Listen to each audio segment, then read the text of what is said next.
Ready হয়ে গেছি আমি। কোথায় যাচ্ছি পরে বলছি। কেমন লাগছে আমাকে?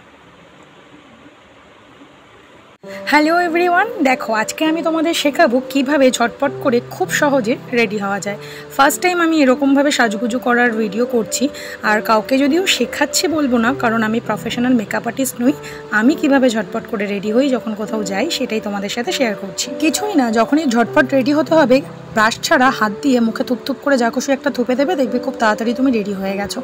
আর আমি জেনারেলি সত্যি বলতে বিয়ে বাড়ি বা কোনো সেরকম অনুষ্ঠান বাড়ি ছাড়া কিছুই সেরকম একটা আমার লাগে না। ওই যেটুকুনি হাত দিয়ে একটু লিপস্টিক, কাজল, একটু আইব্রোজ করতে ভালোবাসি, এরকম হালকা পাতলা করে তাড়াতাড়ি করে রেডি হয়ে যাই।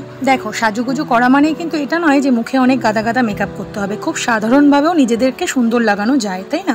তো আমি সেরকমই পছন্দ করি। তো কেমন লাগছে আমার সাজটা বলো। এবার বলছি কোথায় যাচ্ছি। আসলে ছেলের স্কুলের হেড ম্যাম উনি একটি সংস্থার সাথে যুক্ত রয়েছেন, তো সেখানকারই একটি সাংস্কৃতিক অনুষ্ঠানে আমরা যাচ্ছিলাম। অনুষ্ঠানটা গোবরডাঙ্গায় ছিল। সেই মতো আমরা বেরিয়ে পড়েছিলাম ট্রেন ধরবো বলে, যেহেতু একটাই স্টেশন তাই ভাবলাম ট্রেনে করেই চলে যাব। তো আমরা তিন যা মিলে চলে গেছিলাম অনুষ্ঠানে। আর এদিকে দেখো পেছন থেকে আবার চলে এসছে কোথা থেকে।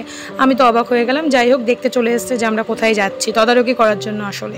তারপর ঢোকার সাথে সাথেই দেখলাম যে একটি সংবর্ধনা হচ্ছে। তো তারপরেই শুরু হয়ে গেছিলো পুতুল নাচ, যেটা বাচ্চারা দেখতে তো ভীষণ পছন্দ করে। খুব বেশিক্ষণ আমরা থাকিনি, যেহেতু আবার বাড়ি ফিরবো, সামনেই পরীক্ষা। কিন্তু ওনার অনুরোধে সত্যিই আমরা গিয়েছিলাম ওদের দেখানোর জন্য। মনটা যখনই চা করছিল তখনই দেখলাম আমাদের চা দিয়ে গেল। যাই হোক, অনুষ্ঠানটা খুব সুন্দর হয়েছিল। অনুষ্ঠান শেষে তারপরে আমরা আবার বাড়ি চলে আসলাম ট্রেন ধরে। ভিডিওটা কেমন লাগলো সবাই অবশ্যই জানিও। টাটা।